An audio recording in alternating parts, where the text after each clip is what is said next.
Do Colts have the best CB duo in the world? Sauce Gardner says there's no doubt. Westfield, Ind. The pass had a chance, but cornerback Sauce Gardner quickly erased it.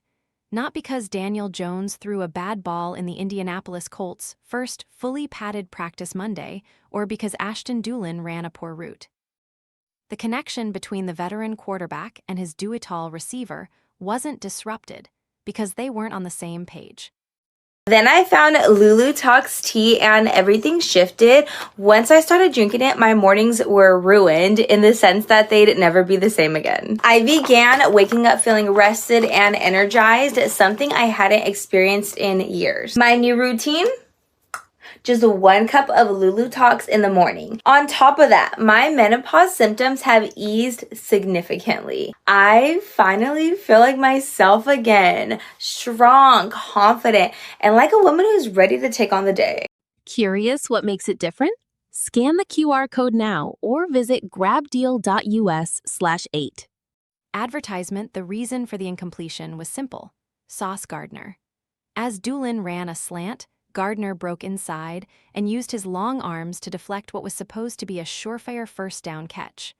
When the ball hit the ground, he briefly struck a pose to mark his territory. Gardner has repeatedly stated this offseason that he wants more quarterbacks to test him, just like Jones did.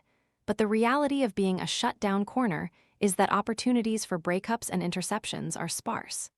The infrequency of not seeing the ball can weigh on his psyche, Gardner admitted. You don't want your preparation to just be for nothing, Gardner said on the Fan Morning Show last week. The whole offseason, you're working on things like, this is what I'm ma do.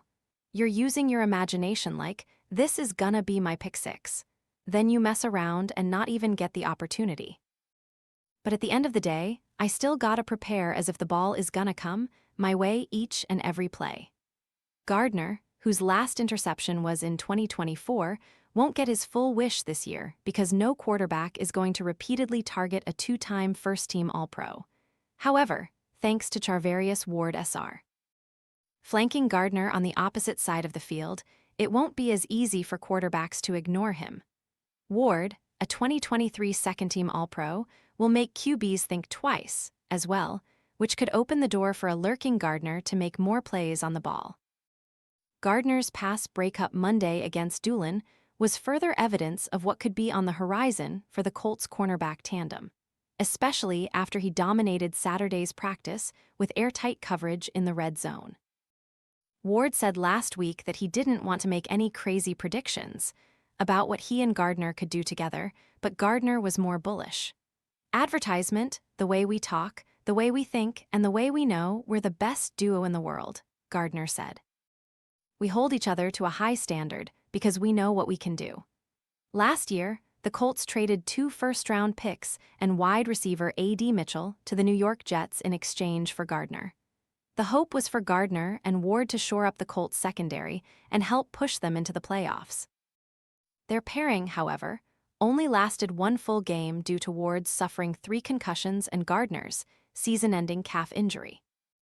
Both cornerbacks, however, are fully healthy as they begin their first full season together, and while their resumes are littered with accomplishments at previous stops, they're still eager to prove themselves in Indy. New team, new uniform, Gardner said. 2 first-round picks were traded for me, so there's a certain standard that I already hold myself up to. That doesn't really change. Backup QB competition Jones took all the first-team reps again on Monday, as the Colts' offense leaned heavily on the run in the team's first fully padded practice. He finished 5 of 7 passing, but perhaps more interesting than Jones' ho-hum performance is what's happening behind him on the depth chart. Riley Leonard and Anthony Richardson, Sr., have been splitting the backup duties evenly since the spring, though on Saturday, Leonard took noticeably more second-string reps than Richardson. However, Colts coach Shane Steichen, who missed Saturday's practice due to a personal matter and returned Monday, dismissed the idea that either reserve has taken the lead in their position battle. I think that was just the way the reps played out, Steichen said when specifically asked about Saturday's practice. We had a little long drive drill there, and Leonard got that long drive drill, which got more of the reps.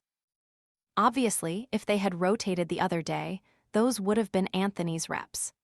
Buckner's progress DeForest Buckner, who underwent season-ending neck surgery on New Year's Eve last year, continues to gradually move in the right direction. The Colts star defensive tackle has only participated in a few 11-on-11 drills during training camp, and he was held out of 11-on-11 drills completely during Monday's padded practice. However, he said he hopes to get some reps, with contact, during Indy's second padded practice Tuesday. Advertisement Buckner, 32, has been one of the Colts' leaders and best players since they acquired him via trade with the San Francisco 49ers in 2020. The two-time All-Pro is entering the final year of a 2-year, $46 million deal, and acknowledged that his recovery from neck surgery could determine his future in Indy or elsewhere. "Everybody always has questions," Buckner said last week. "Is he gonna be as good as he once was? I try to stay away from all that stuff in the media, but obviously I see it. This is a thing for me to prove to myself, and nobody else, that I can still play at a high level."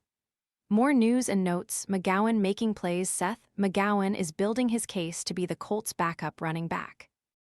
The rookie 7th-round pick, who's competing with 2025 5th-round DJ Giddens for the role, has flashed in camp with his decisive and violent running style.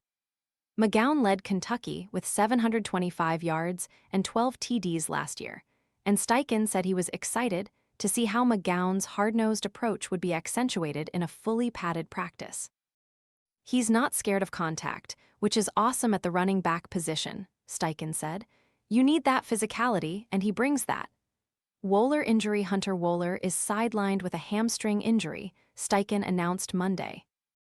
The 2025 7th-round pick, who missed all last season due to a Lisfranc injury, had taken most of the first-team strong safety reps in camp while playing alongside veteran Cam Bynum at free safety. Steichen did not say how long he expects Wohler to be out, but his absence allowed rookie 3rd-round pick A.J. Halsey starred at New Mexico, Houston, and LSU, and racked up 10 interceptions between the 3 colleges. Last year, he was named first-team All-SEC. Bynum calls defense. Another interesting wrinkle from Monday's practice was that Bynum had the green dot responsibilities and was calling the defensive plays. Colts defensive coordinator Lou Anarumo told the Fan Morning Show after practice that he was experimenting with Bynum commanding the defense because he doesn't want to overload his rookies, most notably 2nd-round linebacker C.J. Allen. The former Georgia star is poised to start, but Anarumo said he wants Allen and the rest of his younger players to be able to play free and fast. Anarumo hasn't made a final decision on who will call the defense, but this development is worth monitoring.